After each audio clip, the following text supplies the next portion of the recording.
Very good. All right. Have you got everything, Leslie Ann, you needed to share? Are you good to go? Yep, I'm good.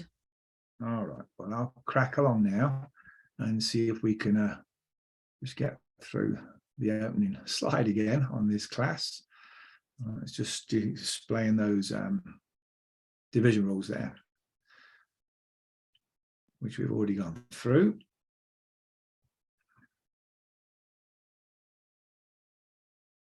Okay, right. So this is a Raising the Bar series. There's 12 classes in this series created by, well, this motto or mantra is created by Jennifer Young, a principal broker at Presidio. She said this, she said, keeping our real estate education up to date helps us keep within federal and Utah real estate law and will keep us and our clients out of trouble. So that's a good thing. The more education we have, the smarter we'll be within this industry. Winston Churchill, you probably remember that name. He was the Prime Minister during the Second World War in the United Kingdom. And he said, success consists of going from failure to failure without the loss of enthusiasm. Sometimes in this industry, we may get a little discouraged. And so, you know, success is going from those discouragements to others without losing your enthusiasm. We're going to talk today about listing forms in estimated seller's net sheet. We'll review those 11 main listing forms that you can find at utahrealestate.com. And then we'll also have a little look at how we might build an estimated seller's net sheet when we are a listing agent representing a client to sell their home. Please just unmute and chime in if you have anything to say. For those who've been on my classes before will know that I will certainly engage you. I believe we all learn from each other. I believe, irrespective of how long we've been in this industry for, whether we've just joined like Jasmine has, and well done, Jasmine, for getting involved in this industry, or we've been in the industry many years, and I think Trina's one of those, we all learn from each other, and the industry is always changing and updating. So it's a good idea to learn from each other. So here we have the listing forms, okay. We'll just have a little look at these. We've obviously got the exclusive right to sell listing agreement designated agency, which is the one we really want to use when we are representing a seller. We've got the addendum to that, and then we've also got the addendum to the exclusive right to sell listing agreement designated agency short sale, okay. So we've got that one, we've got the sub-agency one, and then we've also got the cancellation and termination of the exclusive right to sell listing agreements and agency disclosure. Hopefully you don't have to have too many of those, but they do come. If you've been in the business long enough, you most likely will have one of those. So let's have a look at these and see what we can learn. We'll start off with the exclusive right to sell listing agreement and agency disclosure. I won't go into great detail on these, but I will just highlight a few things. Let's bring in Trina first. Trina, how are you doing today? Good to have you with us. Thanks for joining us today. I'm great. How are you? Good. Talk to me about this logo in the top left-hand corner. We see that on a lot of our agreements. Tell me what that logo is and what it represents and how important that is to us as an agent and to our clients that we're representing. Just that we're associated with the state board. And that we are protected and licensed and go by all their guidelines. Excellent. Yeah. And you can't be a member of the Association of Realtors unless you've actually gone through a certain process of getting your license and training. Is that correct? Trina, what about the other one on the other side? What's that one all about? It looks like a house. What's that one all about? I am not 100% sure that's horrible, but just that we don't show any judgment or toward any party purchasing a home. Discrimination. No Yes, discrimination. That big word. There you are. Yeah, and you know, sometimes that's not easy to navigate, you know, because sometimes our clients may make comments or suggestions or thoughts, and we have to be careful how we respond. So we do not appear to be in any conflict with the equal housing opportunity, the federal and the Utah state laws for making sure everybody is welcome to own property, buy and sell property in this country without discriminating against anyone. So very important, very good. Let's have a little look at just this form in general. Obviously, we've got this term, the listing, and I just sort of highlight this because it's one of the areas that sometimes when we first get involved in this business, we can get a little confused on, okay? And maybe I can bring in Jasmine on this, and she's just got going, so she's fresh off the press. Talk to me, Jasmine, about this ending at 5 p.m. Mountain Standard Time on a particular date. What is that? It basically has to end at that time. If it's after 5 p.m., it doesn't count anymore. So if you're meeting with me today and I'm your client, what date do you think you might be putting in there?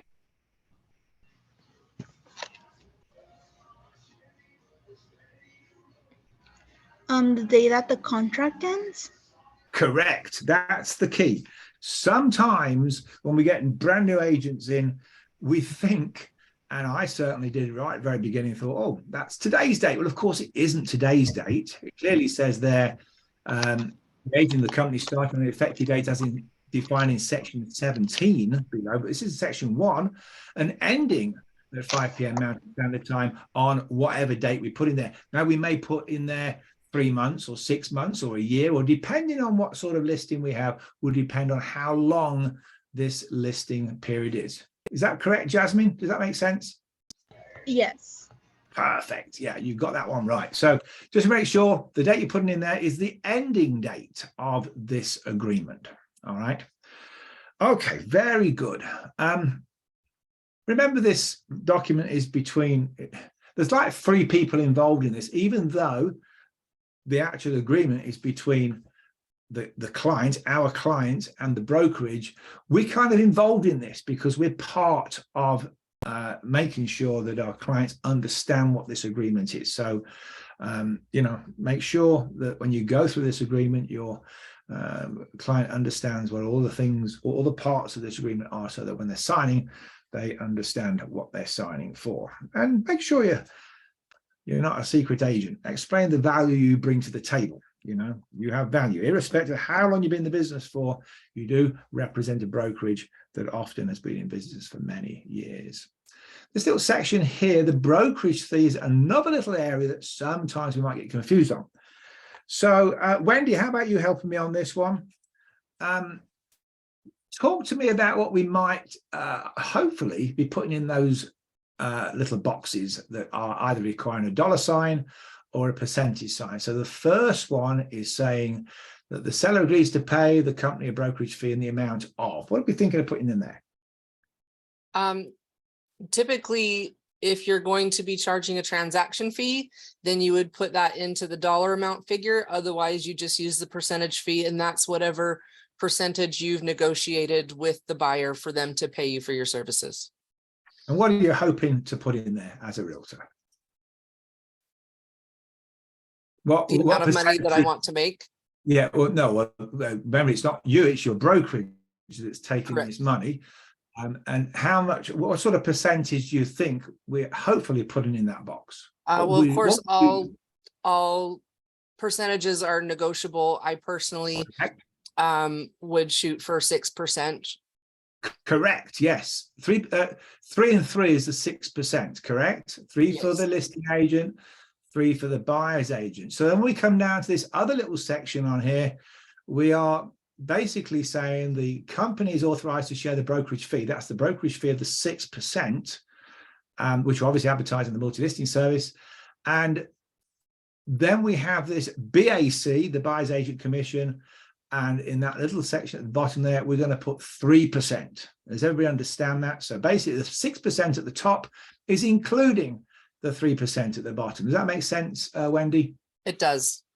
Yeah. And of course, if you decided, as Wendy said, to negotiate a different percentage, then you would obviously, that would be highlighted by whatever you put in that bottom box for the buyer's agent. So say, for instance, I know we often do this with our brokerage. If we're representing a client in the sale of their home, also the buying of a new home, then we might agree with the percentage that goes to the brokerage fee at the top there, 5.5%, we'd agreed to take, our brokerage only take 2.5% on selling the home, and then 3% would go to the buyer's agent that would bring a buyer to the home. So that's kind of how it works. Has everybody got that? Is that clear? Everybody clear on that one? And then you'll notice at the bottom of this section, we have got seller's initial. You don't often see this on a lot of our contracts, but what they're trying to say here is, we just want to make sure you understand how this brokerage fee works, and we'd like you to sign, as well as at the bottom of the page, you're signing at the bottom of this paragraph. Any questions on that little section? Very good. Here's a thought that may be helpful for some of you that have recently got involved in this industry. Sometimes people think, how do I explain these realtor fees? And here's an example. There's lots of ways to do this. But this is one of the simplest ones I've seen, that which usually is easy to remember. I might say, look, let's look at the 6% as, and we just put it into dollars. Let's just say we've got $6 there to represent where it goes. We're going to have some advertising and marketing. Well, there's going to be $1 that's going to go to that. We're going to have some dollars that are going to go to the buyer's agent broker. We've already talked about that. That's with a 3%. So we've got $3 there. We're obviously going to have something that's going to go to the listing brokerage, $1 there, and then we've got the listing agent. That's the person that's working for the company. Now, this doesn't work out exact, of course it doesn't, but it helps a client understand that the 6% is being divided up, and it's sent into different quarters. It's working a different service to enable them to get their home sold. Any thoughts or comments or questions on that slide? Something Okay. I've done is the seller's net sheet.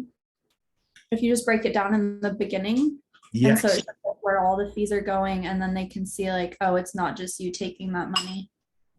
Very good, Sherry. And when we get onto the seller's net sheet, you'll notice I always suggest you do that first, right at the very top. So we get over that little hurdle, then everything else is going to be a lower cost. Just make sure your client understands what we're doing there. We've got a protection period. Shelly, maybe you could stay with me on this. Talk to me about what this protection period is, what we might put in that box, that within so many months. What's all that about? Yeah, so that's just protecting you. So that's saying that you have XYZ amount of time to like sell the property, or that contract is good for that amount of time. Great. And obviously the answer to the question, what you put in there, depends. What might it depend on? How many months you would put in there? That just depends on what you negotiate with the client. I don't know, at least as far as I've done, it's always just been like negotiating it with the client. Sometimes brokerages have like a set amount of time that they want there. But for the most part, it's just everything's up for negotiation. Very good. And it would depend on the market, okay? Often it depends on the market that you're in as to how many months after the termination or expiration of the listing agreement you would put so many months in there. Good. We've got the seller's warranty and disclosures there. It's an interesting little section. This is on number 4. It basically says, you know, seller warrants, seller agrees, seller agrees. And basically, this little section is what the seller is agreeing to do, okay? It's allowing us to market the property, of course. It's allowing us to be involved in various different documents that will go through this transaction. The seller is going to definitely share and disclose everything they know about the property. And they're also going to hold us harmless for any things that may arise with regards to this transaction or the property. They can't sue us or the company for that. So that little section there, little bit of protection after the expiration, and obviously the seller is fully agreeing to disclose everything they know about the property. Now we've got this section 5, which is all to do with duties of the seller's agent. That is, of course, us. And then, of course, we've got the duties of a limited agent. Erica, how about you helping me on this one? Talk to me about these two different sections. Sure. So the agency relationship, generally what you find in the listing agreement is there's the seller part, and then there's the limited agent. That could be where you're handling just on the, obviously the seller side, but it's basically saying that they're signing the listing agreement and allowing you as to represent them as an agent. You know, you are their representative. Very good. And tell me, Erica, if we had a situation, maybe you listed the home, so you're representing the seller, and maybe a buyer comes in and they're not represented and they say, well, yeah, we don't have an agent. Can you just represent us as well? How might you handle that? I generally will refer it out to another Presidio agent with a referral fee and encourage them to represent the transaction. I don't personally like to do, I don't know whether or not Presidio allows it. Some brokerages don't allow it at all. I don't know what Presidio's position is on that, but that's been my best practice preference is contact another colleague of Presidio, allow them to represent that buyer independently to that transaction and do some type of referral fee. Because I can't 100% represent both sides. I feel that there would be some form of conflict. Yeah, and that's exactly what it says right in the middle there. It says a limited agent has fiduciary duties to both the seller and the buyer as required by law. However, some of those duties are limited because the agent cannot provide to both parties undivided loyalty, confidentiality, and disclosure. For this reason, the agent or the limited agent is bound by a further duty of neutrality. Being neutral, the limited agent may not disclose to either party information likely to weaken the bargaining position of the other. For example, highest price a buyer will offer or the lowest price the seller will accept. So what Eric is saying is absolutely correct there. Yes, you can represent both, but it does put you into a bit of a compromised position because you cannot share everything you know. So one option is to refer it out, and that's a good option. Another option is if you are in a place where you only want to represent the one and you can't have a platform to refer it out, then to have the other party sign a limited agency agreement so they know that you might be doing all the paperwork and looking after this transaction, but you're only representing, in this case, would be the seller. What can I ask, Stephen, what is Presidio's position on that? Do they allow to do both sides? Yes, they do. You know, and because there are some times where this actually works out, and I've done it only a few times, but let me give you a couple of examples. Okay. We had many years ago, we had a good friend of ours wanted to list their home, and they'd already met and worked with a friend of theirs, a very good friend of theirs, was going to buy their home. So some very good friends of theirs had decided they wanted to buy the home. Our friends had decided they wanted to sell it, but they wanted to do it correctly and make sure the paperwork was in line. But they had already agreed all of the negotiating platforms that need to be addressed in a transaction. You know, what was involved, the price, you know, everything to do with this property had already been agreed. And so in that case, we could just take care of the paperwork and, you know, we could represent both because there was nothing else to discuss on it. That was one example. Another example, actually mentoring a mentee a year or so ago, and she had a client where the mother was going to sell the property to the son. And the reason was the son was going to take over the mortgage. So the mother and the son had already figured out exactly how they were going to do this. They just needed an agent to make sure everything was done correctly. And so everything had been disclosed from the mother to the son and the son to the mother. And so that was another platform that it would work out fine. Okay. When you're working with people that don't know each other and you've got to work through these negotiations, that's when it becomes difficult. So I hope that's helpful to you, Erica. There are times that it can work, but they're unusual. Generally speaking, when we've done it, if we haven't had another seller take over the other party, then we've just had them sign a limited agency agreement so they understand that they are not being represented. Very good. Anybody got any questions on that section 5?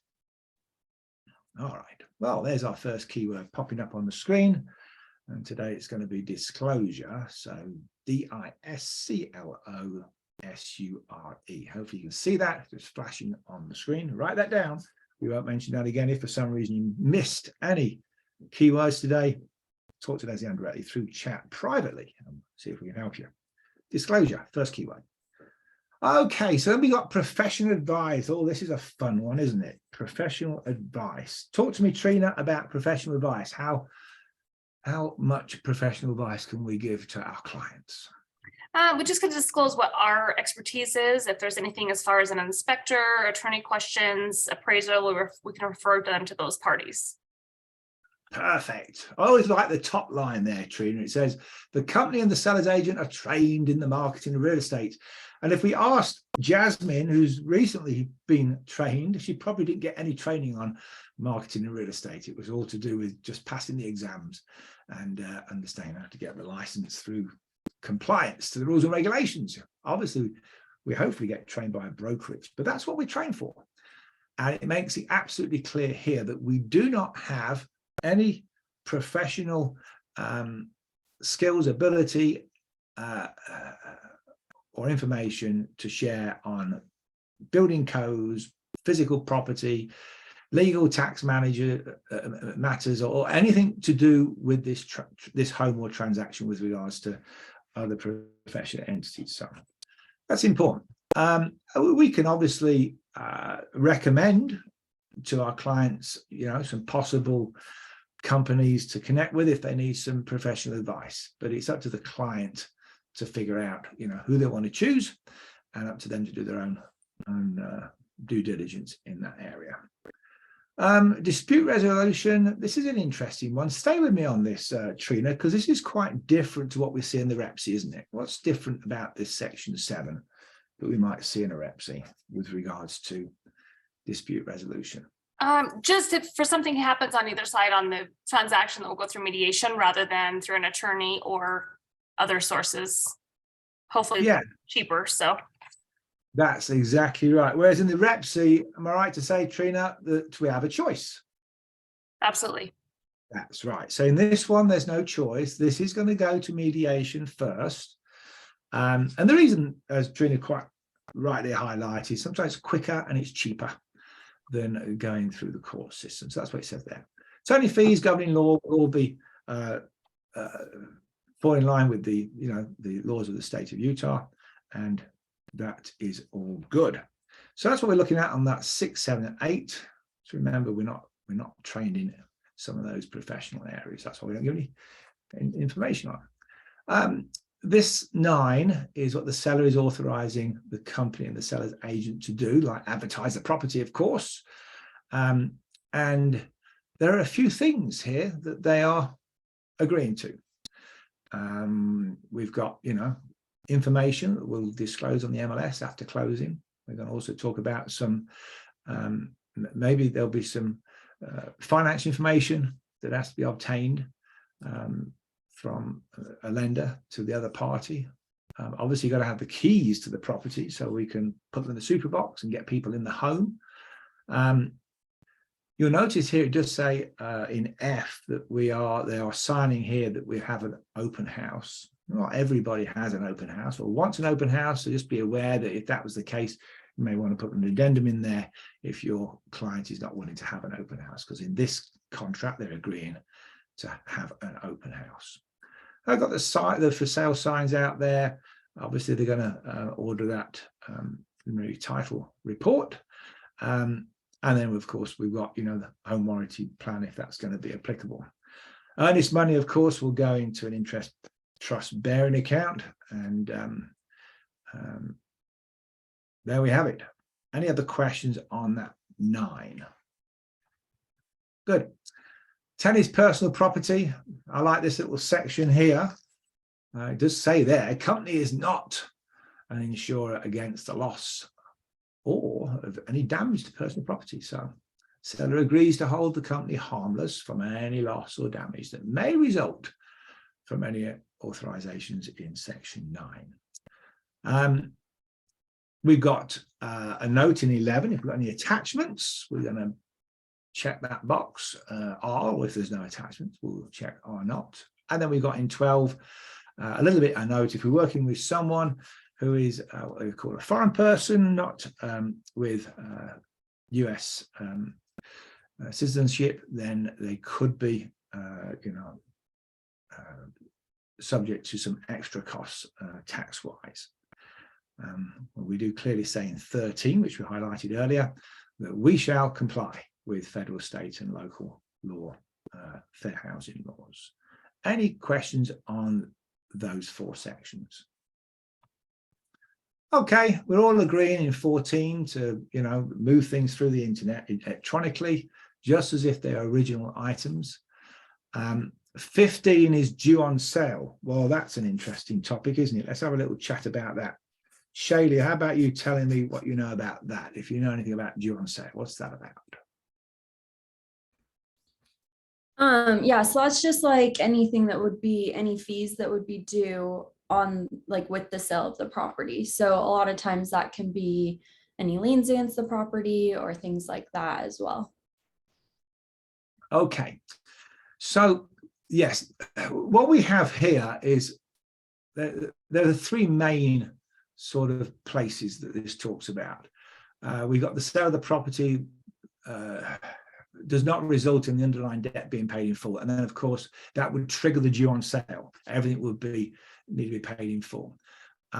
We've got the parties entering into a seller finance transaction, which is probably the most popular platform that this may be triggered, when we've got a seller that's going to move into that seller finance platform, and then all of a sudden the circumstances change for whatever reason, and then of course everything's going to be due on when they move into that clause. And then we've also got the lease option agreement, and then we've got any unauthorized transfer of title that occurs afterwards, and if they figure that's a problem, then of course that will also trigger this due on sale clause, and then everything will be due in as that clause is encountered. Good. We got the entire agreement in 16, which is basically saying everything we add to this agreement is going to be part of the agreement. Of course, everybody has to sign for it. So that's what we're saying in 16. And 17, that's that date we refer to right at the very beginning, section 1. This is what we call the effective date. So everything we're going to add or subtract from this agreement, we're always going to refer to the date that's on this listing agreement, the effective date. Anybody got any more questions on those 4 sections? Okay, got the signatures at the bottom there. Make sure everybody signs this, and of course you as the broker or as the agent would sign at the bottom there on behalf of the company. Any questions on that form? All right, let's have a look. We've got these others that are pretty simple to look at. We've got the addendum. When you create an addendum, just make sure that you're going to put a number in there. It either has to have a title or has to have a number. Make sure the numbers are sequential, and make sure whatever you put into an addendum, it is clearly understood what you are saying, because people are going to be reading that and they will not know anything else. They only know whatever you put in that box. So just make sure you're clear with anything you put into an addendum on any agreement or document or contract that you work with in real estate. Obviously, everybody has to sign, and on this one you'll notice you do need the principal broker signature at the bottom there. Any questions on that one? Okay, the short sale. Anybody done any short sales? We may get some short sales soon. Who knows? Short sale agreement. This is what I would counsel with you on short sale. Just make sure that your client is a right fit, the correct fit for short sale, by having them or inviting them to meet with a financial advisor who can help them, or a loan office or someone, because we're not qualified to counsel on this, but there are a lot of things that they will sign off on this form where they'll lose control. Okay, and this is what this form talks about. Anybody on this class done short sales? Okay, Trina, I just saw you nod. Just tell me a little bit about what this is, what this entails for the client. So I absolutely love doing short sales. They take forever. Obviously, it's not a quick thing, but I love it. It's a lot of work and follow up with the banks, but it basically allows them to sell their property for less than they're owing on the loan, and allows them, a lot of the times they're able to stay in their home for many months to, basically avoid the foreclosure process. But I absolutely Right. love doing short sales. Yeah, and I'm glad you mentioned they take a long time, because they do, generally speaking. It's definitely not a short sale. It's a long sale, but it has a short financial platform where the money coming in is not meeting the money going out often. So these little sections here, Trina, on number 3, we've got a lot of things that the seller is authorizing or being aware of will happen.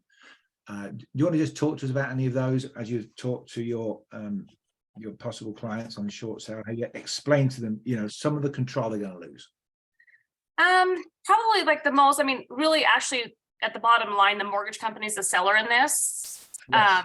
But our actual client does get to choose the price and things like that, that they Yes. want to list for. They still are going through the same regulations, but they need to understand that it could turn over to foreclosure anytime. It could, like I said, I like listing them, but selling them is a totally different story because people aren't that patient. But yeah, like they're not holding our company or our brokerage responsible for anything that may or may not happen. Because that home may not sell, or the bank may move, forward faster. And that we can't control what the bank, the bank has to give the ultimate authorization on that, so we cannot control that.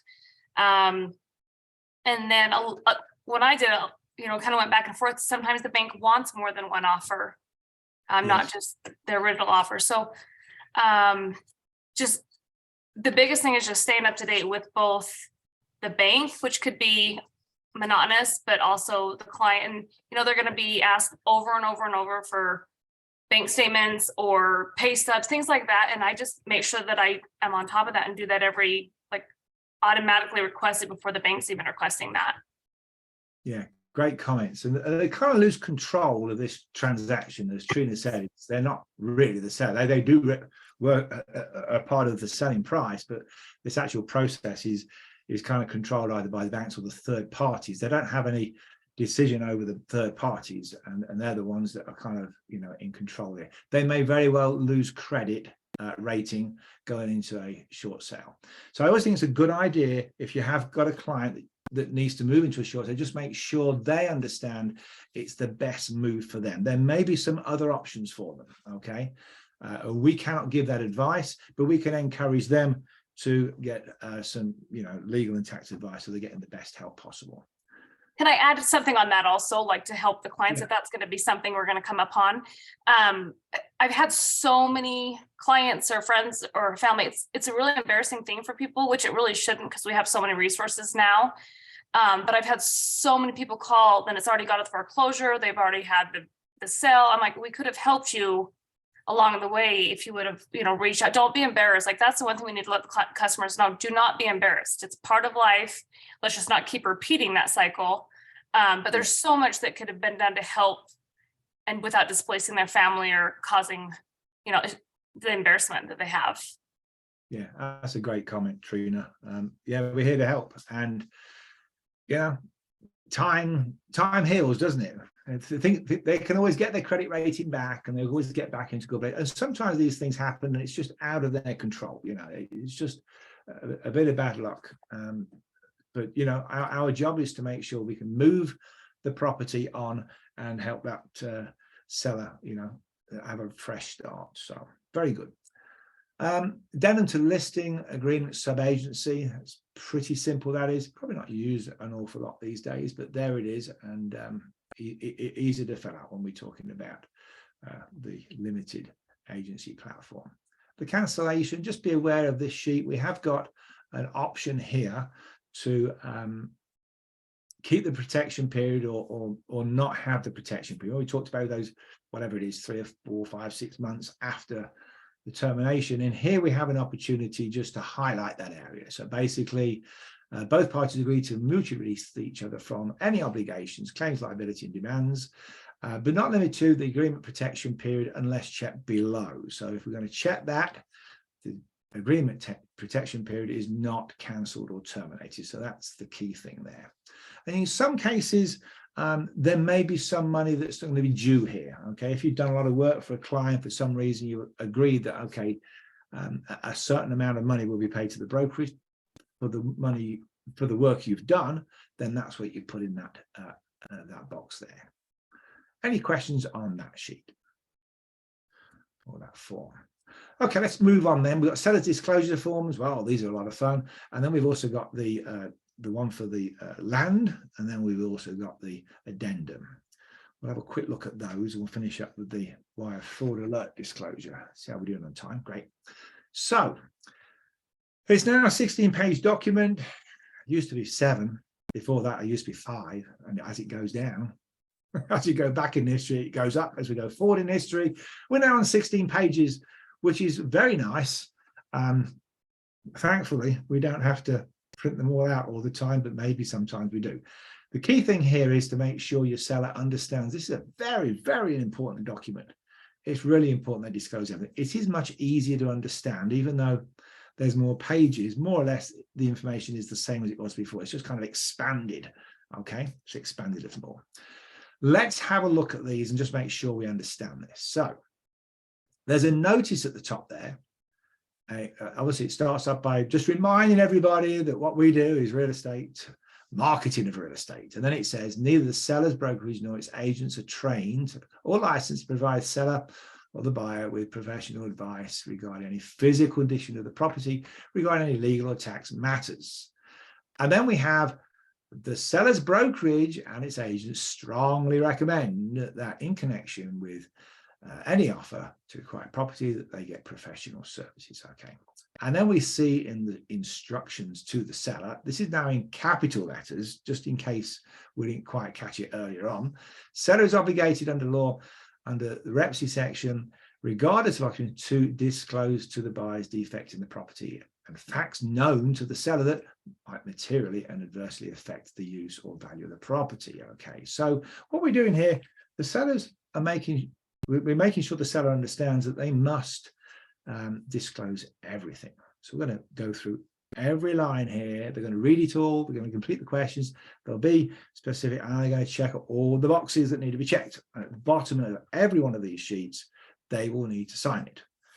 Now, often we are using a hard copy on these, even though we can use them electronically. But if you're using a hard copy, please make sure your sellers understand that at the bottom of these sheets, there is only one side that they're going to be signing. It says seller's initials. If you don't tell them that, sometimes you'll get the sheet back. And guess what the sheet will have? It'll have the seller's initials with the seller's initials in it. And it'll also have the buyer's initials with the seller's initials in it. Anybody had that happen? Yes, Trina gave me a nod, and I've had it happen too. So try and be ahead of the race. Otherwise, that's a bit of a pain to tidy up. Okay. So just make sure they know they're going to put both or all of their initials on that one side. So here we have the first part of this. We've got ownership. We've got any sort of additions or remodeling that's going on. We've got the use of the property, what's been used for. And then we're going to talk about the roof. Okay. And you'll notice at the bottom, we've always got those seller's initials. We've got 3 boxes. We've got a yes box, a no box, and a not applicable box. That's kind of helpful. On the previous forms, we didn't have all of the non-applicable boxes available, but this time we've got them. So much, much easier to fill out. We've got the anything to do with the gas or electricity, the utilities that are happening, phone, internet, and we've got the culinary water, anything to do with irrigation or secondary water. We've got the information about the sewer and the septic tank. We've got the heating, the cooling equipment, any appliances. We've got the fireplaces, the stoves, interior and exterior features. Anything to do with termites, and dry rot and pests. We've got anything to do with structural items and soils, etc. We've got the boundaries, the easements, anything to do with electrical, the mold, moisture conditions. We've got hazardous conditions, homeowners association. We've got a lot of information on this seller's property condition disclosure. So chunk of stuff to look at. Talks about the public infrastructure district, the unpaid assessments, insurance, efficiency, of energy. We've got a big section on solar panel we didn't have before, and anything else. And then we got in 29, we've got a whole line of we can add anything else. Now, here's the question for you. Here's the question.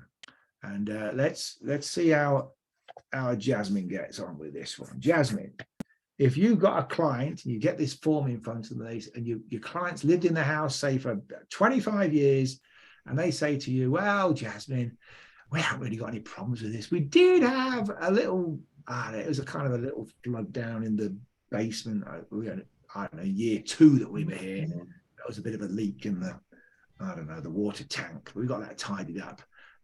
Should we disclose that or not? Because it was like, 23 years ago. How might you answer that?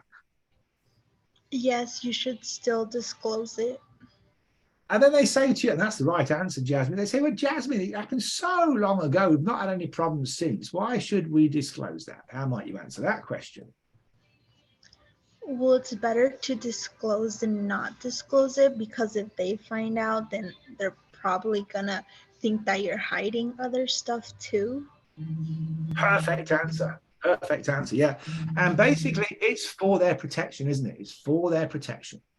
I had an agent on this class a few weeks ago, and she was representing the buyer. Okay. And they got the disclosures from the seller, which was fine. The buyer just happened to be working for an insurance company. The buyer decided, maybe I'll just look up this property and see if there's been any claims made over the past 15, 20 years. The buyer found out that there was a claim made for a fire in the kitchen, and it was not disclosed on these seller's property condition disclosure. So the seller had not been honest, and it did tidy up okay, but you don't know who you are selling to. And as Jasmine said, it's important to disclose everything. It is for their protection. And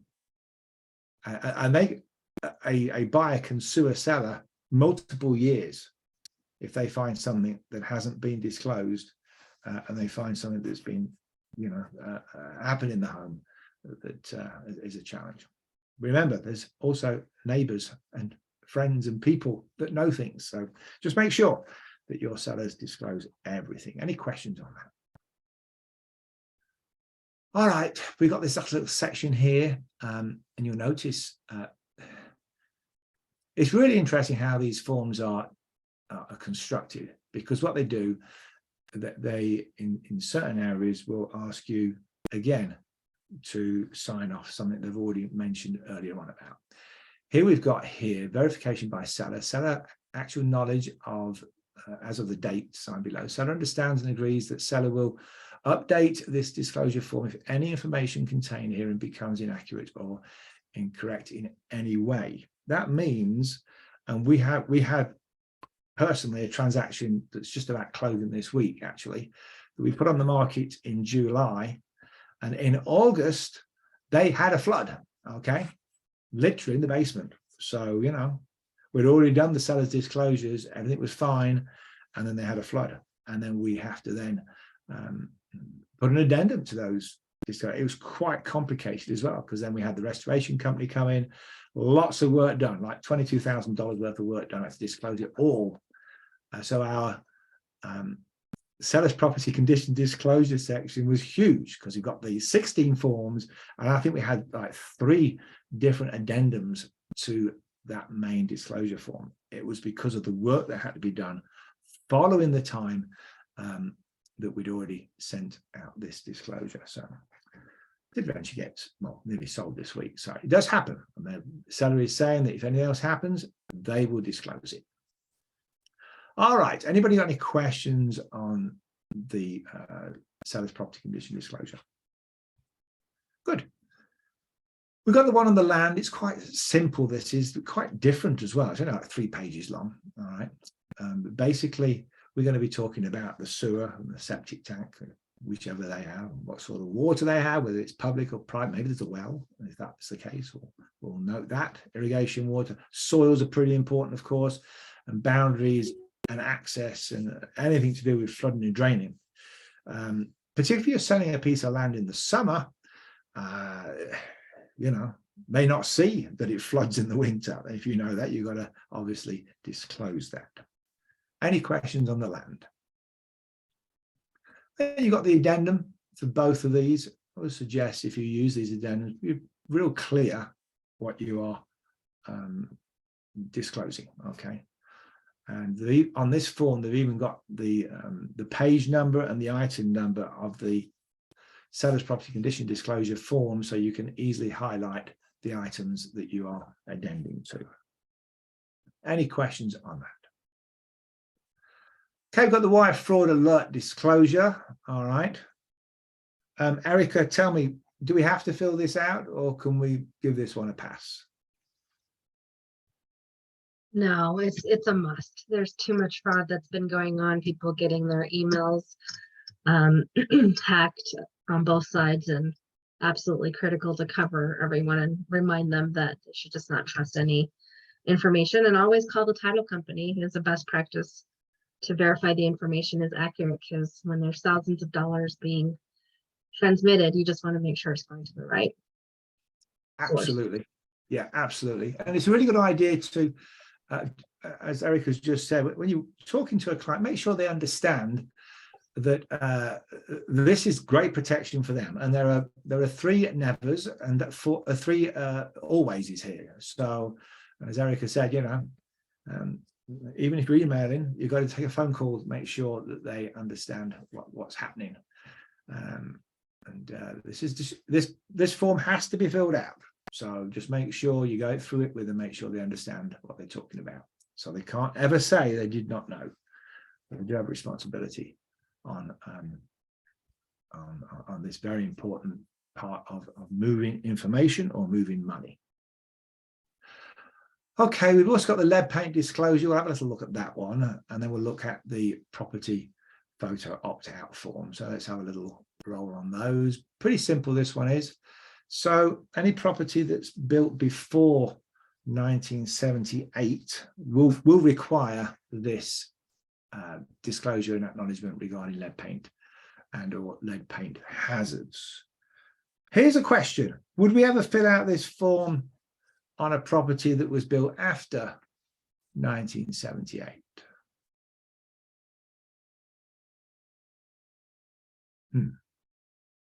Who's going to have a crack at that one for me? Well, I guess if you have knowledge that there was lead-based paint used on the property, even though it was built after 78, then you'd want to use it, but otherwise you wouldn't need to.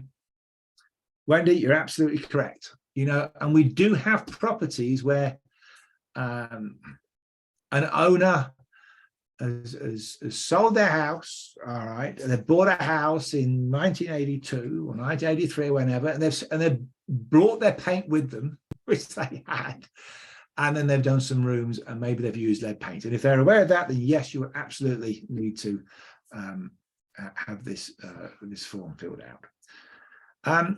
Stay with me on this, Wendy. Talk to me about what this EPA pamphlet is all about. Because at the bottom there, you'll see in section 1C, it says seller has attached the EPA pamphlet. What is that, and why should we attach that every time we send this form out? The EPA pamphlet is something that's available in the MLS forms. And so there's a digital version of it that you need to send to your sellers that makes them aware. It goes through what the dangers of the lead-based paint is and why it's a bad thing, and, you know, don't eat the paint chips, things like that. And so it's a CYA, I think, in my opinion, to make sure that your sellers are fully educated and make sure that they're knowledgeable about why we address the issue of lead-based paint. Good, great answer. Here's another question for you, Wendy. Are we saying that all homes that were built before 1978 have a lead paint issue? No, it's saying that there's a possibility that they do, and so we have to treat them as if it could. Correct. Very good. Anybody got any questions on lead paint disclosure? Good. And as Wendy quite rightly said, make sure you send that little pamphlet off. It is electronic, so it's easy to do, but we are doing our due diligence as an agent to make sure we're informing possible buyer of everything we know or could know about with regards to lead paint. you notice at the very bottom there, it needs to come back from the buyer. The buyer has a couple of options here.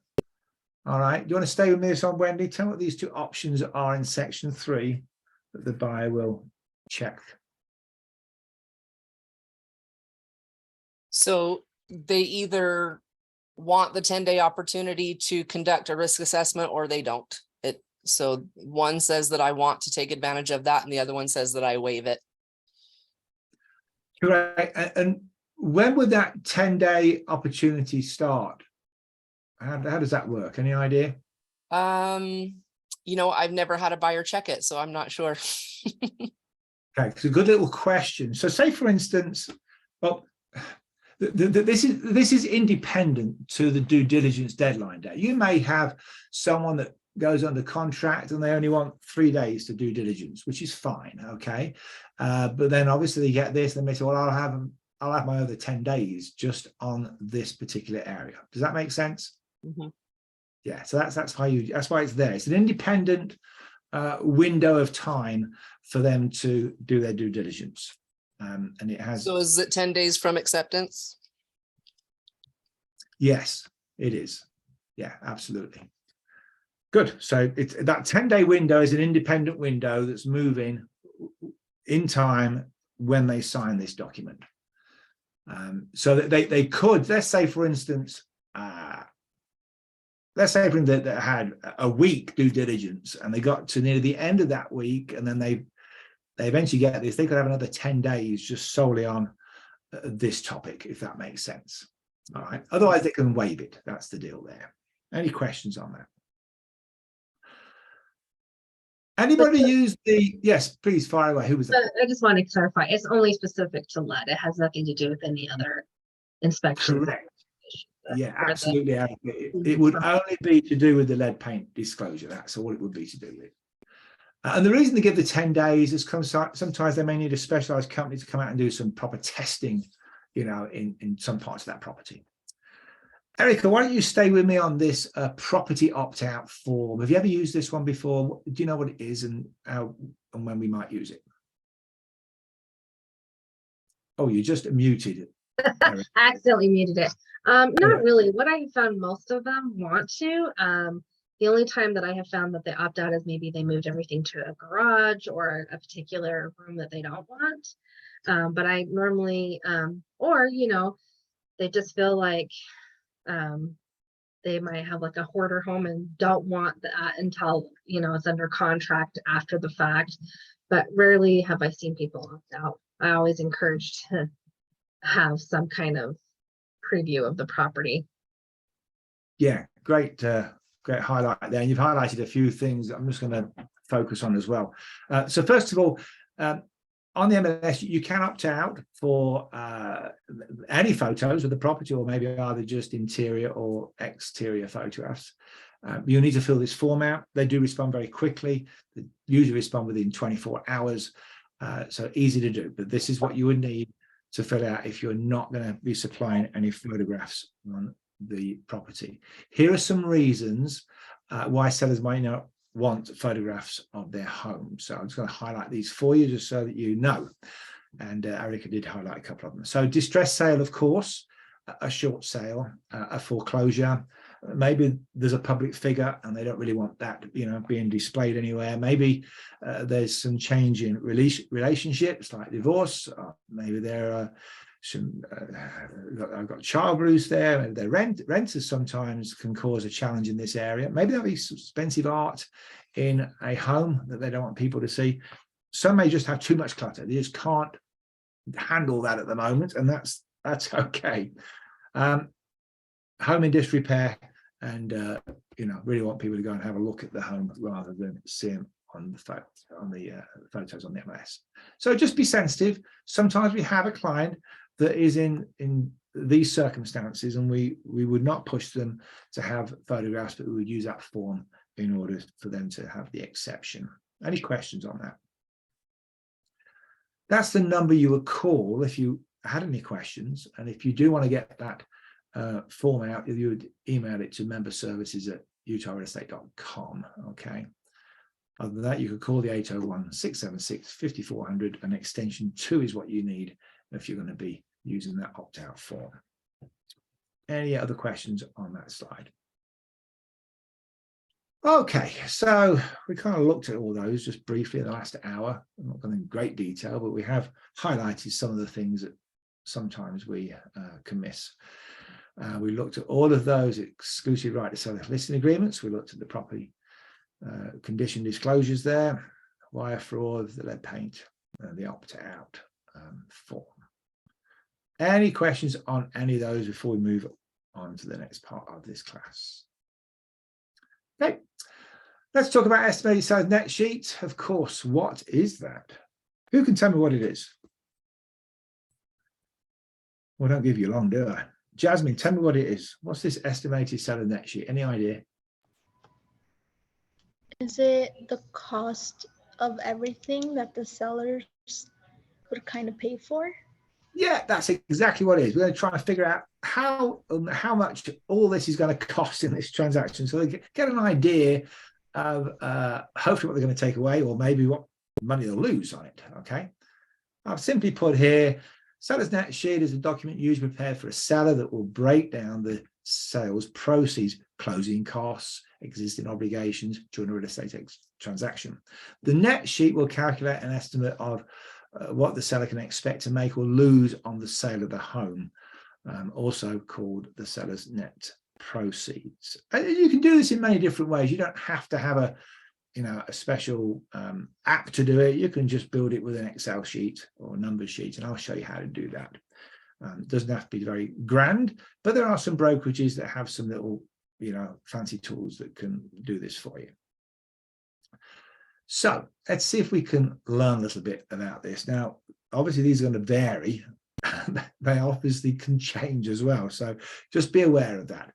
I'll put a note here. Although the estimated components can vary from one transaction to another, overall calculations are similar, which can give you a realistic estimated bottom line for the seller, showing them how much they will make or lose on the sale of the property. The more accurate you can be with your numbers, the better this will, pan out.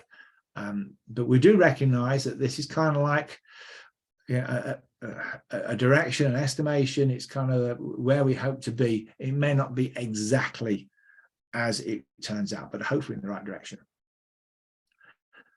So a few thoughts here. One of the benefits of having one of these sheets is obviously it can provide the seller with an indication of what the closing costs are. It can highlight from the outset any obligations that the seller may have, all right, with regards to, repairing stuff and tying things up in the home. It helps them financially prepare for the transaction. Sometimes they may not realize they've got to bring some money to the table, and they may have some time to do that. Of course, if you've got multiple offers coming in, which is not at the moment, but this time last year we did, then the seller's net sheet can help you see from a financial point of view which of those offers might give you a different bottom line. This is kind of an interesting little form that you can get from your title company. They call it an estimated closing disclosure. Once you've got going, obviously you've already done your seller's estimation net sheet, you can work with the title company. You can ask them to run some figures or to run this little disclosure form, and you can see how some of those numbers will pan out close to your estimated seller's net sheet. So I'd encourage you to do that. Title companies do these all the time, and they can work on this right from day one. As soon as you've got going on this, the title company can give you a summary of the information they're working with. So that may be helpful. Any comments on that slide?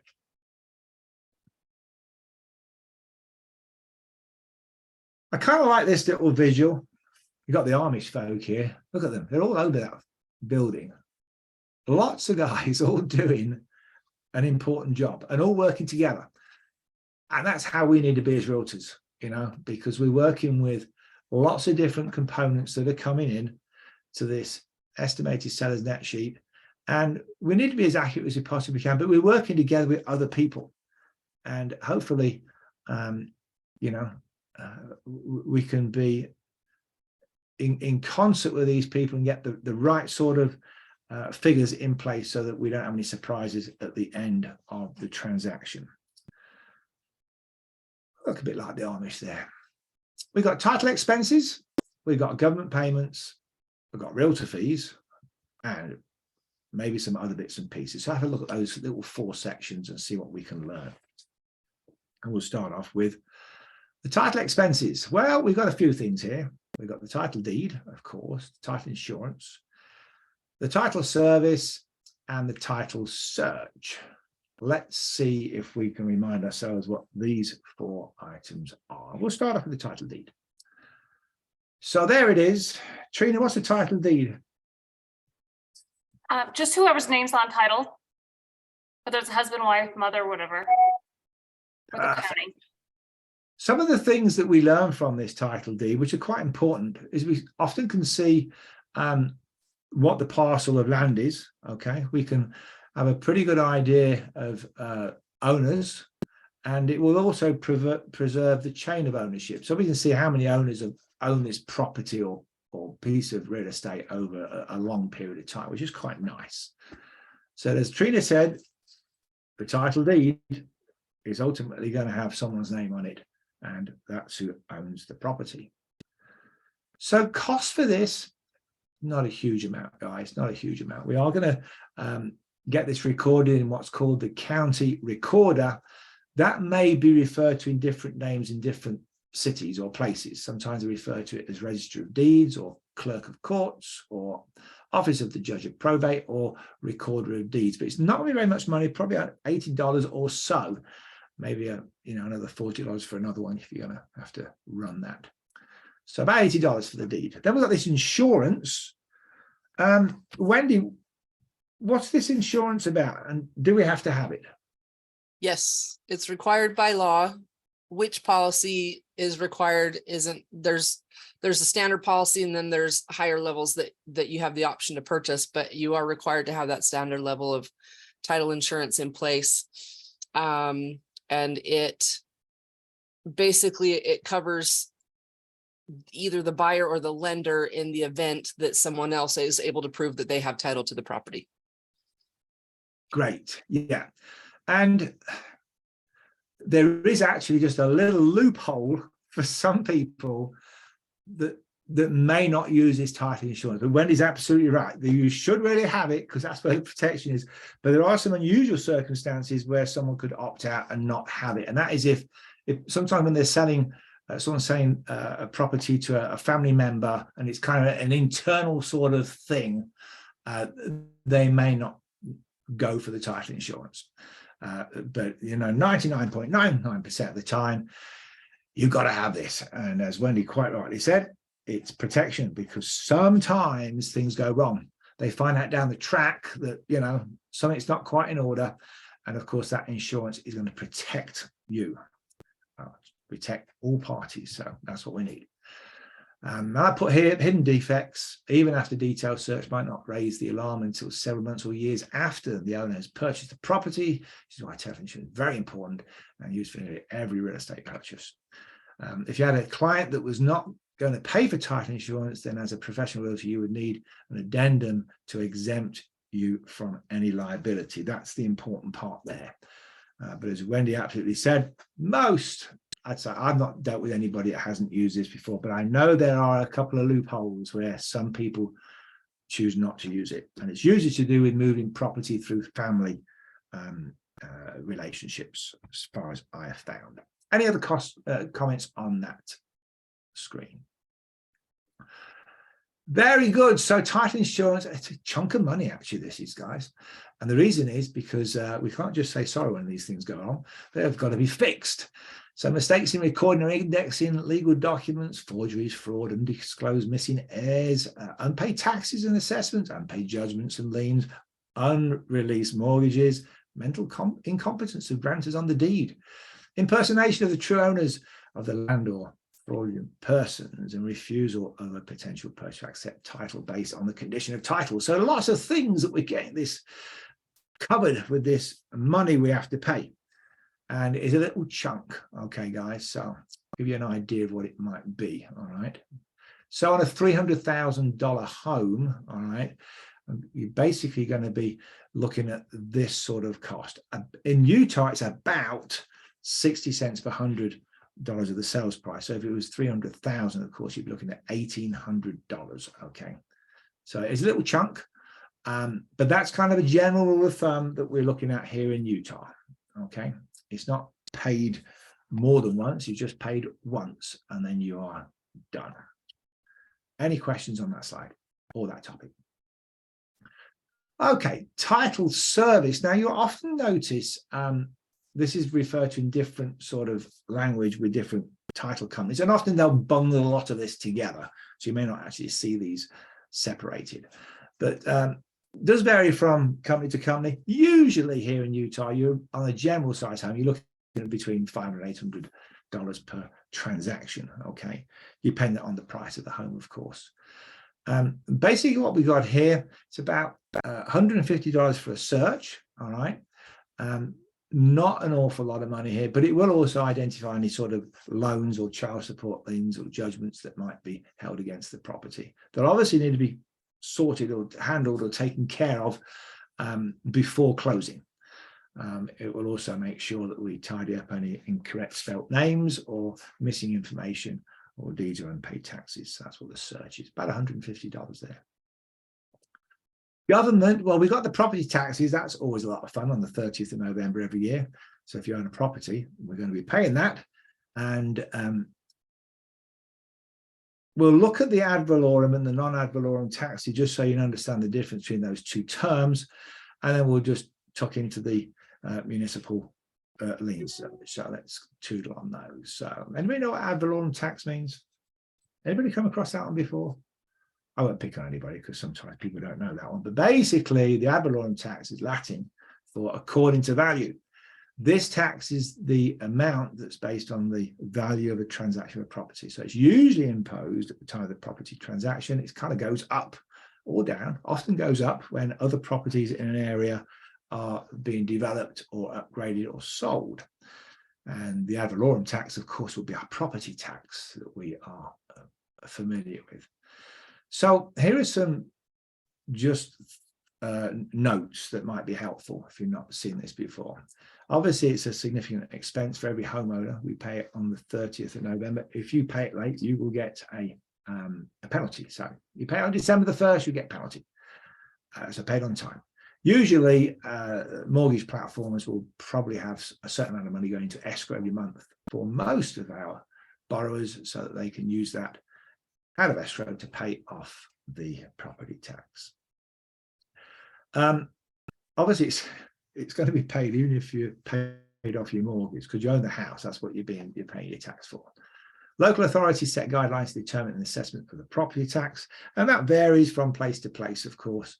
The property tax bill is based on the property's value, the expectation is what it qualifies for, and obviously whatever sort of property local tax rate you have. And you usually get a form where it will sort of highlight it at the end of the year of your schools and libraries and the parks and police and fire and everything else. A few notes here. This assessment is either market value or the market value multiplied by some type of assessment rate.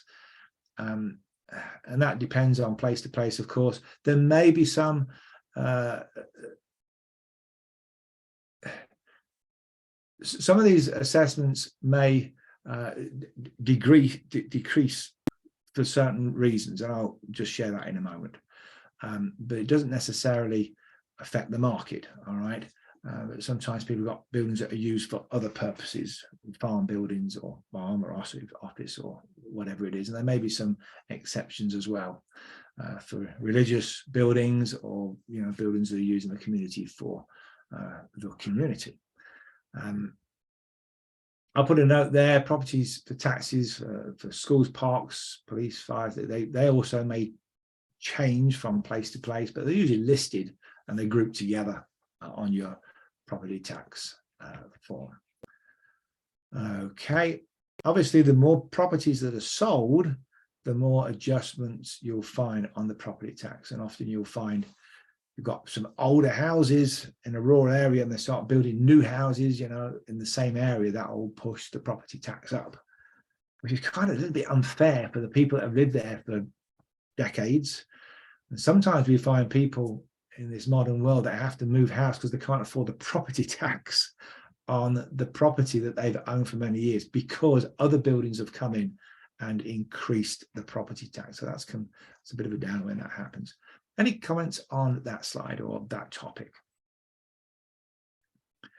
Okay, as our second keyword, we'll roll that up on the screen here, write this one down. And this one is today going to be calculated. So CALCULATED, calculated. That should be the second word. I won't mention that again. If for some reason you missed the first word, talk to Leslie on private through chat. So calculated with the second keyword. All right, second keyword. Non-ad valorem tax. We have to watch this one because these can be pricey to platforms.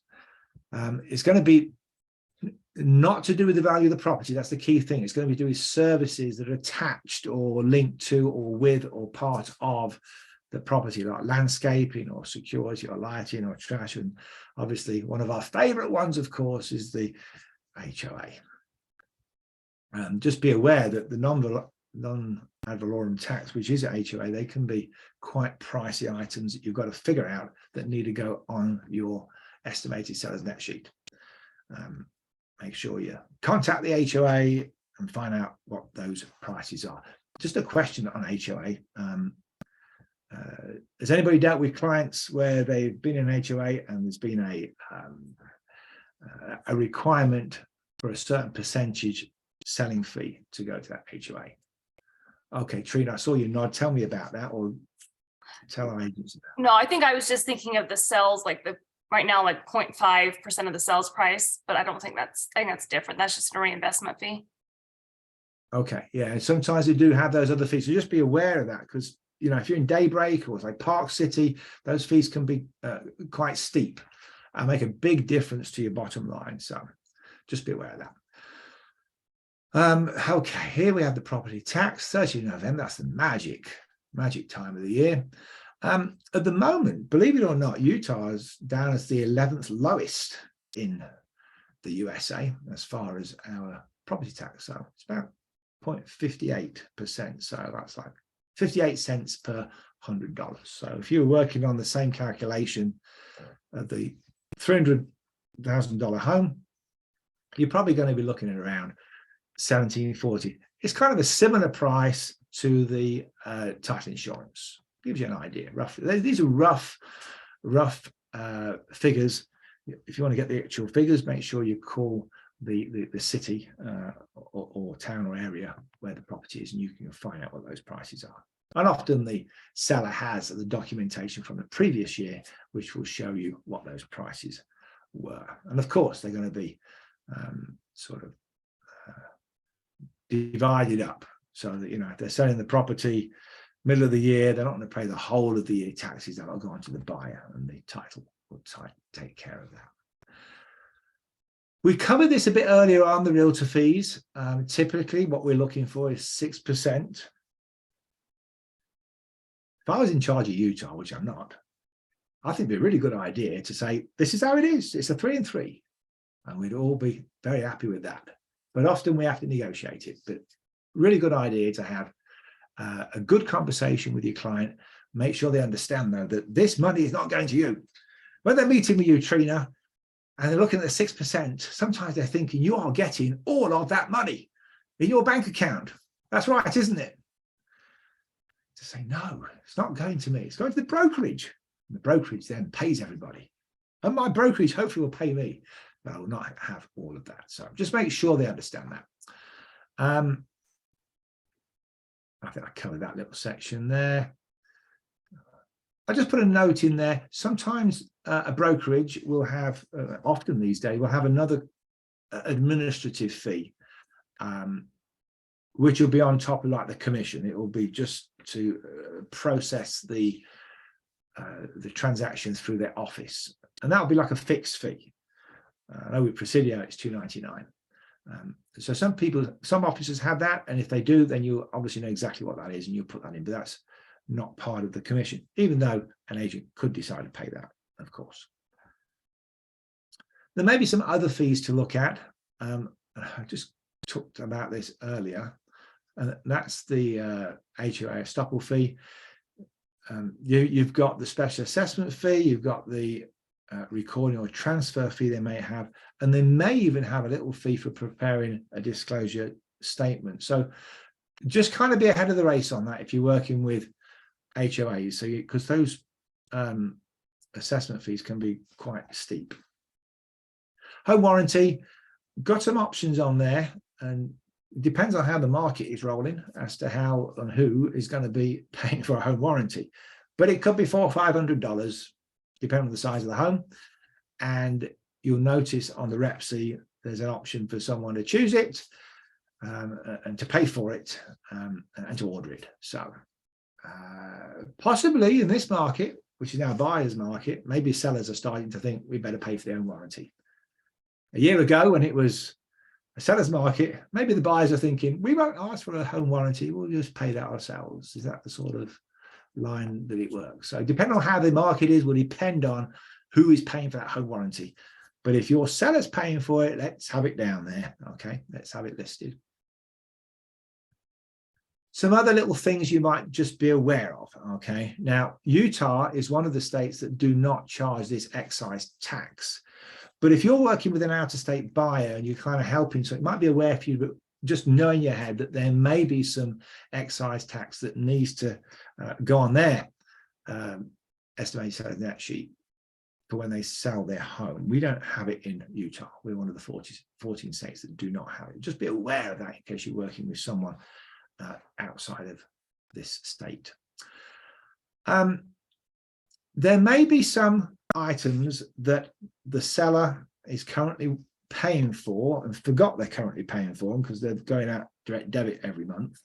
Maybe they had some, I don't know, solar panels, and you know they're paying so much a month. Or maybe they had a roof repair and they're still paying that off. Well, all of these items have got to be paid off before this transaction can be completed. So they'll need to go on your estimated sales net sheet.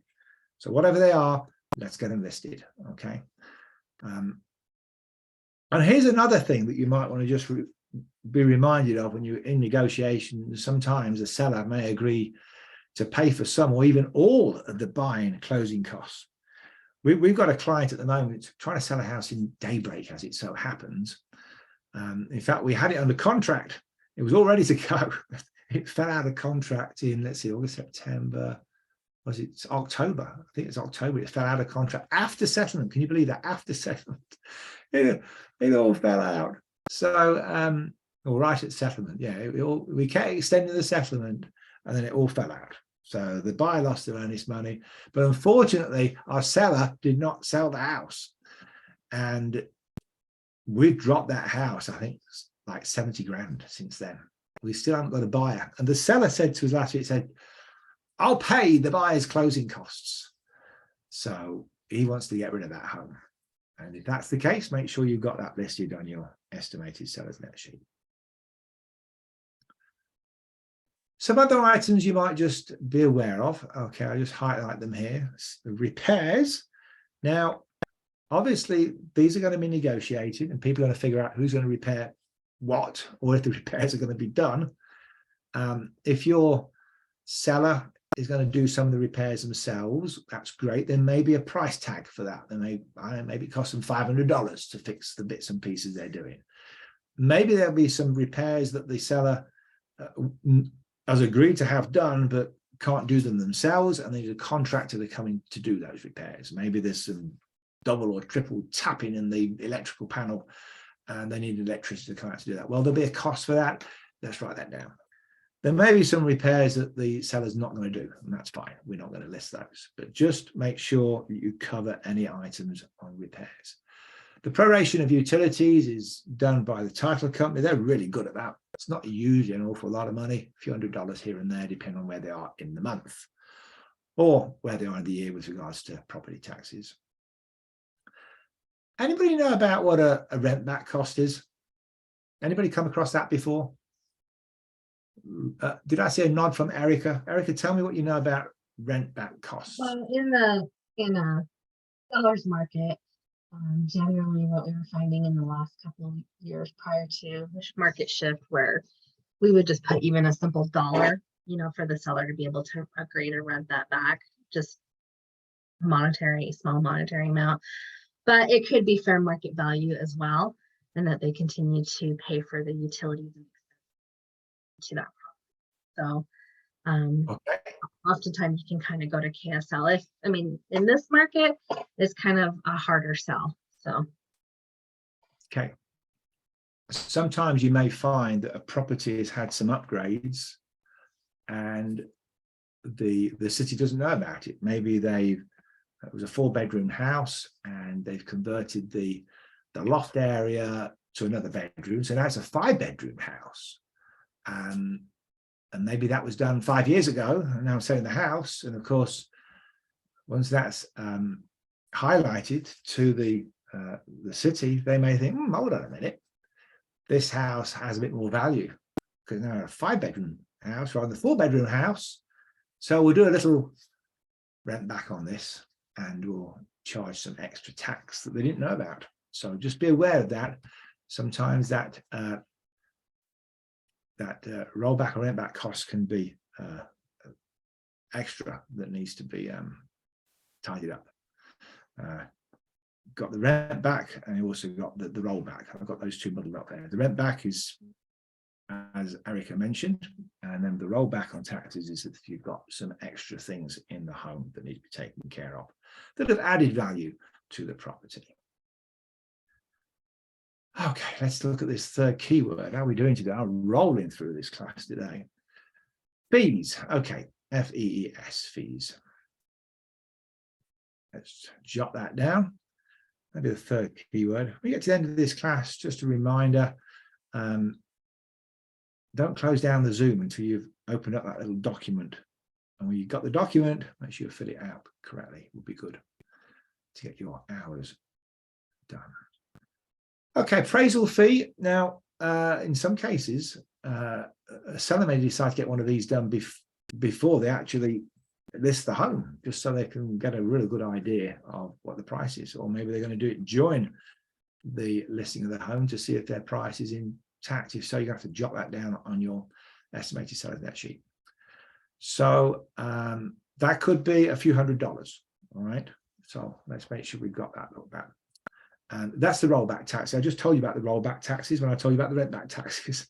Rollback taxes are when they roll back to grab some more revenue on maybe an upgrade that the house has had. Water shares. Anybody dealt with water shares before? Okay, I saw a nod from Trina. Talk to me about water shares and do we have to sell those with the property or we sell them separately? How does that all work? Either way, I'm from Salt Lake County, but I'm actually down in Sevier County now. And water sales down here, I mean, as far as selling them is not a lot of money, but if you don't include it with a property or sell it outside of the property, like ours was sold, even though the bank didn't know, it really adds the property's worthless without that water share. So you can, recommend keep some of them, keep all of them. The water shares down here hold a huge value for that. And so they can also negotiate on price or leasing back and those type of things. Very good. And while you're just on this, Erica, can you just tell people the difference between water share and water right?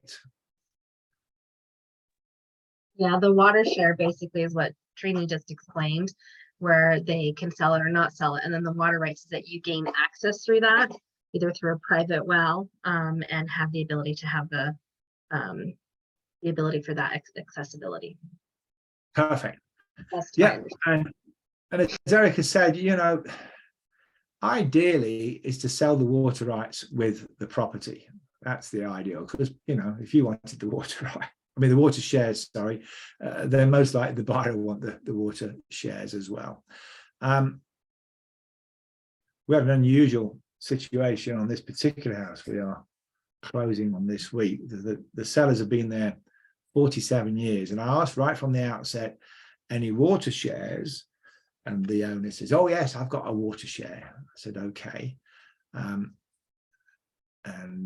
we're going to put this in with the property. He didn't want to put it in with the property at the time. one water share. So, you know, we put it on there as negotiable.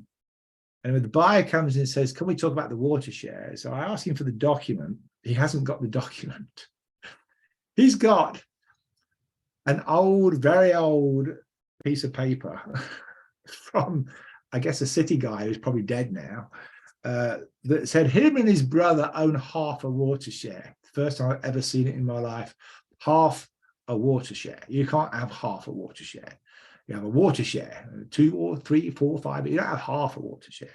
Anyway, we tidied it all up, and it was really his brother's water share. But whoever had issued that share, giving him half, put him on the document. So 2 different houses had half a water share. Very interesting. So good to do the homework on this. They may be part of the sale, usually are, but they could be sold separately. I would say if you've got any questions on that, good idea to use it as a negotiation item. If you've got a water share, it may increase the value of the property or the interest in someone buying the property. Okay, capital gains tax. We're not experts on this, but we can go somewhere, and this is where you would go. You want to jot this little site down. It's a good place to go. It's https://www.irs.gov/tax-topics/TC409. If you go there, this site's updated on a regular basis. I'm talking like every week or every month. Every time something changes, this site has new information on. So it's a really good place for you to, you know, send your client to go and look if they've got questions on capital gains tax on, you know, Utah property. And this is a really easy site to understand because it shows very clearly what the percentages are, what the rates are for different selling people. Any questions on that? Just a good one to have in your toolkit. You're not going to give them any advice, but you can show them where to go. That's the key thing there.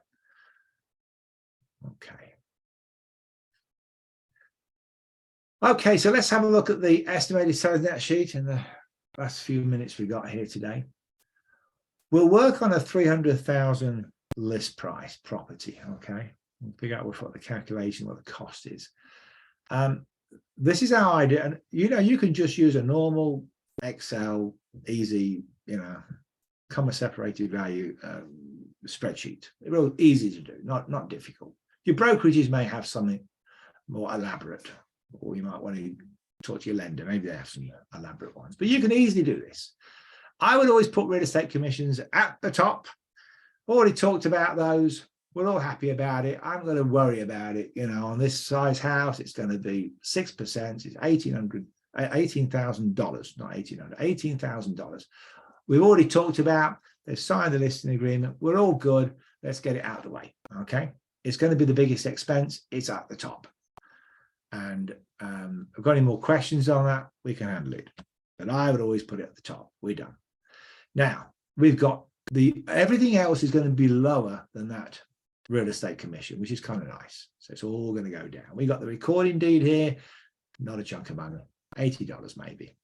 We got the insurance, the title insurance. Well, that'll be a little chunk, you know, $1,800 there. Title service, the kind of processing fee, a few $100s there. We've got the title search, and often the title companies are going to chunk all these together, which is fine. They'll put the, you know, recording and the processing and the title, put it all together, they will. Your property taxes, well, you'll have an amount in there, but it will be prorated as far as title concerned, irrespective when you're going to sell a property. If you're selling it right now, today, you're going to be paying most of that. You're going to be selling it, you know, this time in January, you'll be paying a very small amount, okay? We've got the HOA estoppel fee. Well, that can vary. It can be a few $100s. It could be a couple of $1,000s, depending on where you are and what the prices are there. So just be aware that you do your homework on that. There may be a brokerage fee. If you're in Presidio, it's going to be $2.99. There may be a home warranty, and that's going to be another fixed sort of price you'll agree on. Often the reps will say, we'll pay up to this amount. So whatever it may be, $300, $400, we'll stick it in there. We've got repairs. Well, of course, that obviously depends on what you've negotiated, but I'll just put in $1,000 here just for the fun of it. And hopefully they don't have to pay that much. I usually think repairs, $500 should be really max on most properties. Proration utilities, a couple $100 there, not much to play around with there. They may have a second mortgage. Now, you may say, do you have a second mortgage? And they say, no. But they've actually got an equity home loan, which of course is a second mortgage, but may not think that that's a second mortgage. It is actually a second mortgage. So you may say, have you got a second mortgage? And they say, no. Have you got any equity home loans? I say, yeah, we got one of those. So they've got equity home loan up to 100,000. They've got, 50 grand on it. Then that's obviously going to have to be paid off when we tidy this up. So just be aware of that.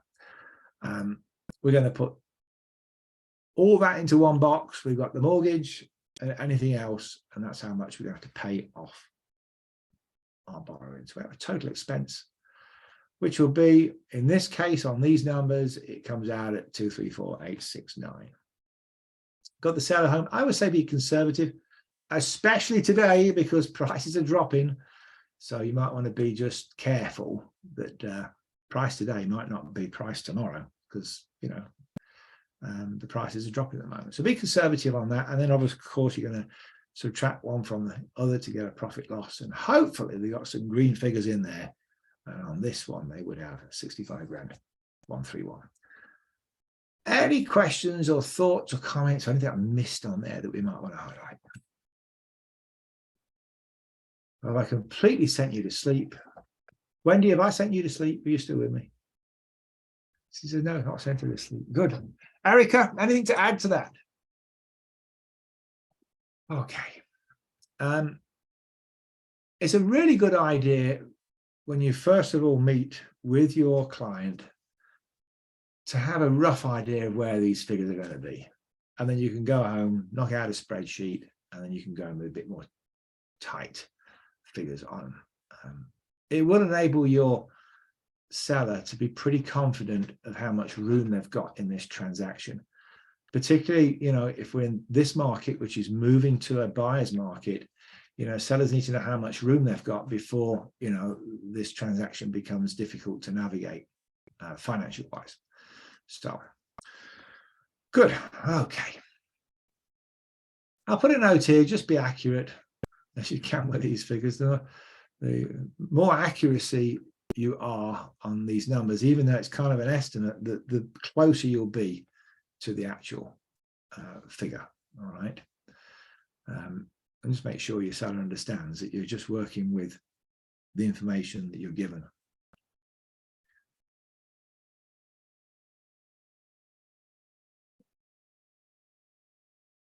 I kind of like this little quote from White Earp, who was the American law enforcer, and he basically says, fast is fine, but accuracy is everything. In a gunfight, you need to take your time in a hurry. And I think that's how we need to be when we're working with this seller's estimated net sheet.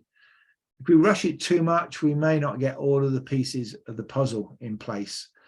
And, we may miss something that might be quite significant. And then our seller may be a bit discouraged when we finally figure out that another item needs to be added to the list. So let's have what we covered today. We kind of looked at the 11 main listing forms, and then we just reviewed how we might build that estimated seller's net sheet. And most of it you probably know about, but sometimes it's good to highlight.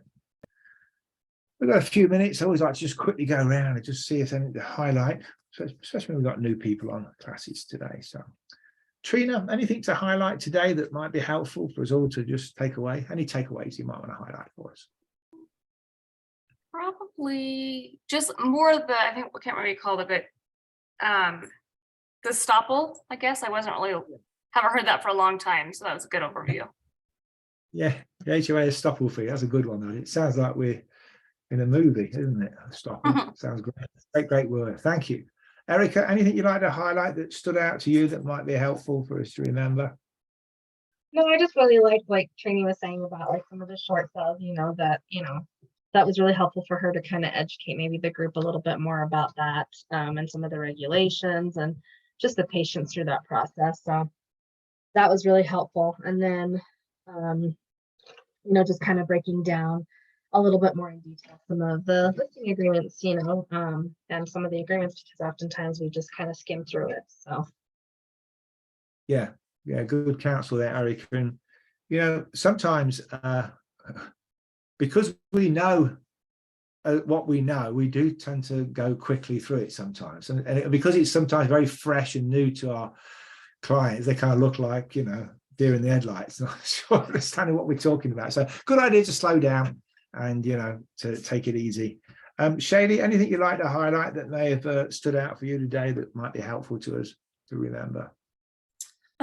Just going on to like the forms, just communication, like you were saying, just making sure that we accurately communicate with our clients on what they are and what they're signing, just because it can be scary for them. Yeah, and when you've done this a long time, you're surprised sometimes that you go into such great detail and it doesn't register. And down the track, they say, what about this? Oh yeah, I'll explain that to you, but you have to explain it again. We've got to be patient with our clients. Yeah, and making sure you don't say that, like, oh, I've already told you about that. Just being like, that's right. Like, you don't want to make them feel bad about it. No, you say you just keep going through it again, and eventually they get it, because it is new to them, and there's a lot of jargon to know about. Wendy, how about you? Anything you'd like to highlight that might be helpful for us to remember on this little class today? No, just the fact that no matter how accurate we try to be on the net sheet, that they are just estimated figures. So the importance of communicating to your clients that this is an estimated net sheet and that the figures that you present are not in any way guaranteed. That way, if it comes out to be different or wrong or off of what you estimated, they don't come back and say, well, you promised me that I'm going to make X amount of dollars. So just communicating that very effectively to the client. Yeah, I'm glad you highlighted that, Wendy. It is an estimated seller's net sheet, and we can only work with the figures we've got. And sometimes our clients may give us figures that they think are correct, but when we actually get down to looking at the figures, they are just way out, just because, you know, they're working on a memory, and that can make a lot of difference. Yeah, very good. And Jasmine, you're really new in this industry. Tell us what was helpful for you today. I think the seller's disclosure and just letting our clients know the importance of that, and having to disclose everything that they know, even if it was years back, just making sure that they know how important that is. Yeah, and that's a great highlight, because often our sellers are not all as squeaky clean on this as I would say. You know, they don't think it's a big deal. And our job as an agent is just to make sure they understand this is a big deal. We have got to disclose everything we know about the home. That is where your protection is, because if you disclose everything, then nobody can ever say, a buyer cannot say, you did not tell me about this. And it's okay. This is an existing home. You know, we've lived in it so many years, which has been great, and the home is not perfect. It's not a brand new home, but let's make sure we disclose everything so that protection is there. We want to make sure that as agents, we are protecting our clients from day one, and tell them not to rush that form. It is 16 pages long. It's not an easy form to fill out. So real good idea to have that with you at the listing appointment. Leave it with them and say, hey, why don't you work on this over the next few days, so that when we list the property, we have this seller's property condition disclosure form, so that as soon as we get a buyer, as soon as we get an offer in, we can give them that information and we're confident it is correct. And of course, if things change, you'll need to use the addendum for that form to tidy it up. But we must be squeaky clean when we are disclosing the use, and so not the property, the makeup of the property, and how we've been able to use it, live there. All right, good. Well, we got to the end of that class. We're a little bit early today. That's okay. We only a few minutes early, but we wandered through it quite nicely. I'm going to invite Leslie Ann to come on, and we'll just make sure that everybody can fill that form out. And then what I'll do is I shall make sure I get your hours banked. If for some reason your hours aren't banked within 5 days, please call me or call Leslie Ann, make sure we can figure out what went wrong. It's usually the input of the data. It might not be exactly correct. Just make sure you got exactly the right numbers on your license, and make sure your name is spelled as it is on your license. That's the key thing. Leslie Ann, are you there? Let me see if she's there. She may not be there because I'm a little bit early today. Okay. Let me just see if I can quickly text her. And she'll come on with that form.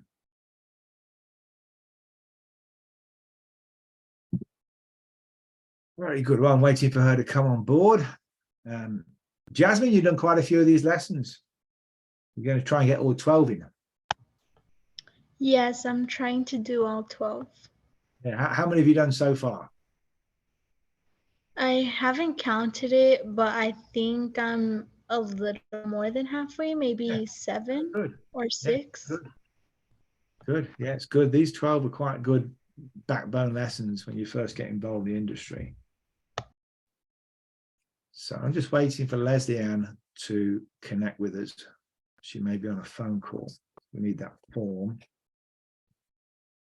How are you finding the business these days? Wendy, where are you actually in Utah? Where is your? I'm in Grantsville. Okay, how is the market there? It's probably about the same as it is everywhere. It's very frustrating.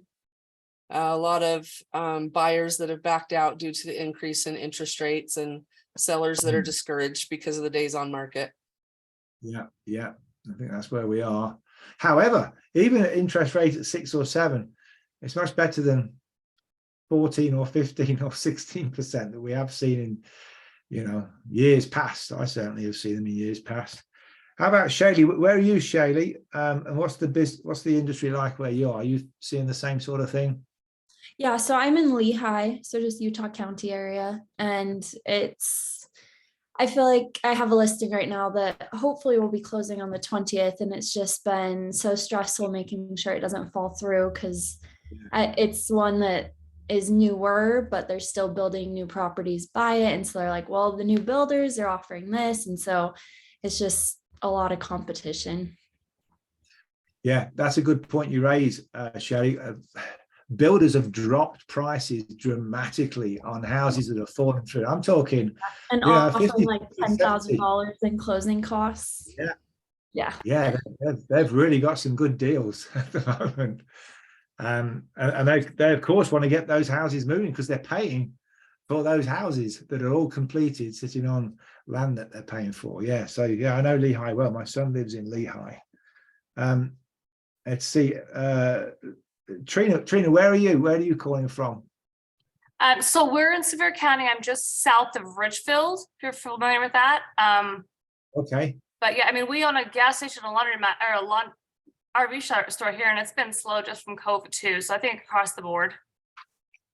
Yeah, quite so. Well, we are in a softer month anyway. Sort of December. There's a lot going on.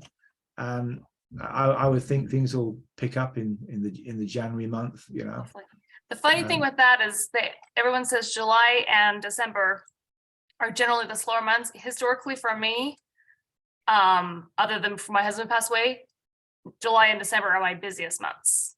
So hopefully that'll come back. Yes, I like that. We've certainly seen. Well, I've been to settlements on Christmas Eve and New Year's Eve, so I've certainly seen some good business.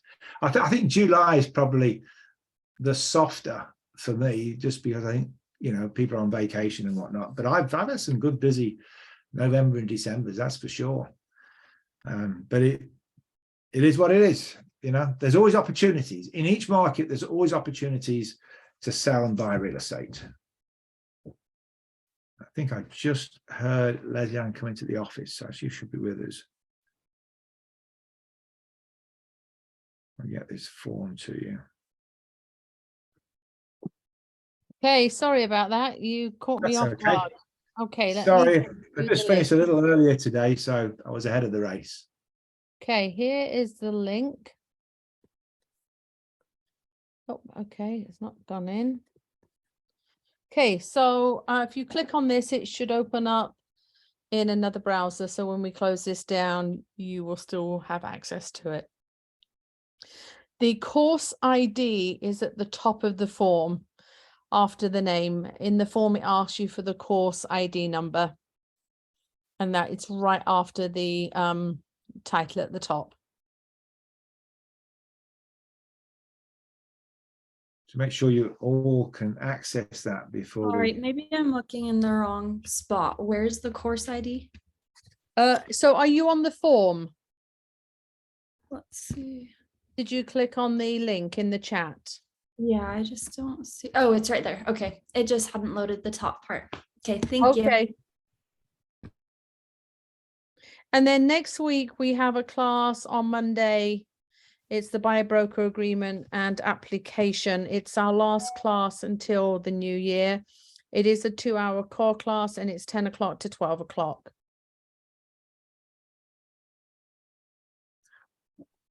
Very good. Just make sure everybody's got that form. So Trina, you good? Shaylee, you've got it. Yeah. When did you get the form? Erica got it. And Jasmine. And that was everybody on this class. Very good, ladies. Well, thank you for being with us this afternoon. Hope you all have a wonderful rest of the week and wish you a great Christmas season and Happy New Year. We'll look forward to seeing you again on some of our other classes.